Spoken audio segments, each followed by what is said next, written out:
नमस्कार बंधुरा सबाइके शिल्पीर छोटो परिवार लाइफस्टाइले अनेक अनेक भालोबासा दिए आज के रेसिपिटी आमी निये एलाम। तो आज के आमी निये एसेछि दई पटलेर पसिंदा।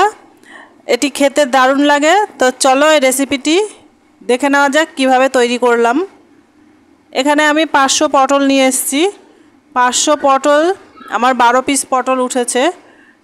তো তার আগে বলি যারা ভিডিওটি দেখছো ইউটিউব থেকে যারা দেখছো তারা চ্যানেলটিকে সাবস্ক্রাইব করে দিও, আর যারা ফেসবুক থেকে দেখছো তারা চ্যানেলটিকে ফলো করে দিও। তো পটলটিকে আমি পটলগুলোকে কেটে নেব। পটলের দু মাথাটা কেটে পটলগুলোকে মানে আর্ধেক আর্ধেক ছুলে নেব, পুরো পটলটা ছুলবো না। ওইভাবে ছুললে পটলটা খেতে ভালো লাগে আর ভাজার সময় একটা সুন্দর গন্ধ আসে আর দেখতেও ভালো লাগে। তো যারা ভিডিওটি দেখছো তারা প্লিজ ভিডিওটা স্কিপ করে দেখো না, পুরো ভিডিওটা দেখো আর ভালো লাগলে একটা লাইক কমেন্ট করে দিও। তো পটলের দু মাথা এরকম চিড়ে দিয়েছি যাতে ভেতরে তেল মশলা নুন হলুদ সব ঢোকে, সেই জন্য দুটো মাথা ওইভাবে চিড়ে কেটে দিলাম। তো এইভাবে আমি সবগুলো পটল কেটে নেব। তো এই যে দেখো সবগুলো পটল আমি কেটে নিয়েছি। আর মশলা তৈরির জন্য আমি এখানে নিয়েছি গোটা জিরে, পোস্ত আর আদা, কাঁচা লঙ্কা। এগুলোকে আমি এখন মিক্সারে দিয়ে একটা পেস্ট বানিয়ে নেব। তো আগে জিরা আর পোস্তটাকে শুকনো গুঁড়ো করে নেব।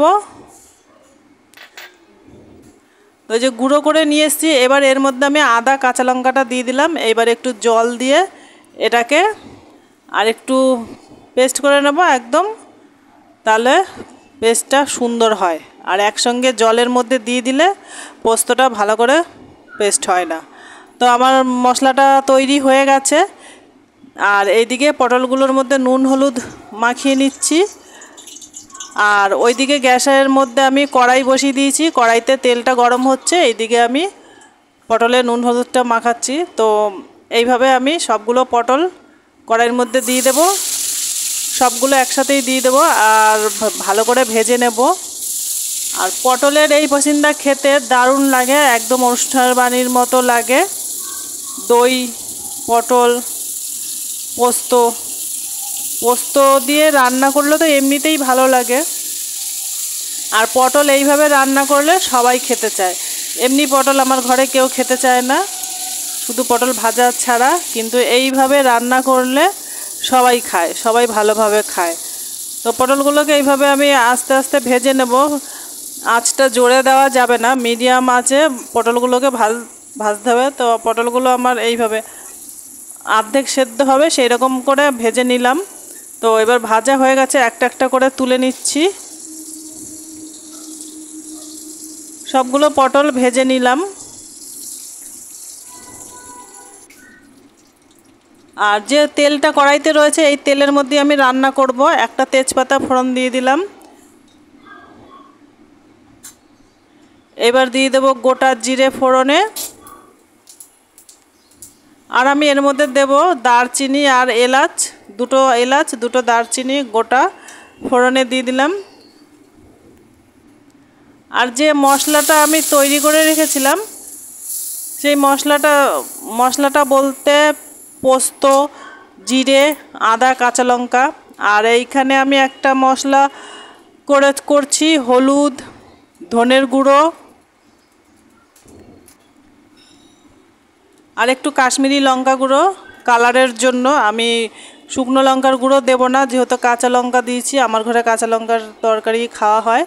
তো এটাকে একটু জল দিয়ে পেস্ট বানিয়ে আমি এই নুন হলুদ ধনে গুঁড়োটা দিয়ে দেব।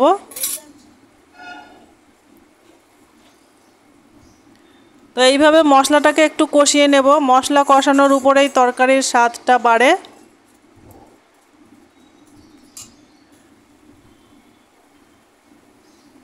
নুন দিয়ে দিলাম স্বাদ মতো।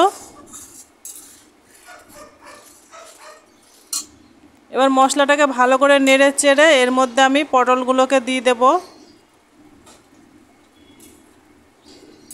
পটলগুলো দিয়ে দিলাম, পটলগুলোকে নেড়ে চেড়ে এইবার আমি যে দইটা রেখেছি, দইটা আমি আগে দিইনি, দইটাকে আমি আগেই ফেটিয়ে রেখেছিলাম। আবার একটু নাড়িয়ে চাড়িয়ে নিচ্ছি।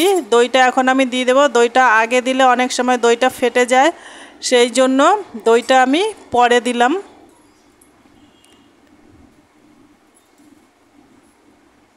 দিয়ে দিয়েছি। এবার এটাকে আমি ঢাকা দিয়ে দেব, ঢাকা দিয়ে 5 মিনিট মতো রান্না করব। তো 5 মিনিট পর আমি এসে গেছি। তো দেখো এখন দেখতে কি সুন্দর লাগছে। এইবার আমি এর মধ্যে আরেকটা জিনিস দেওয়ার বাকি আছে, একটু চিনি আর একটু ঘি ছড়িয়ে দিলাম।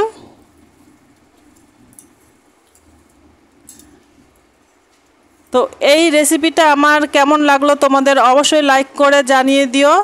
আর তোমরা ভালো থেকো, সুস্থ থেকো।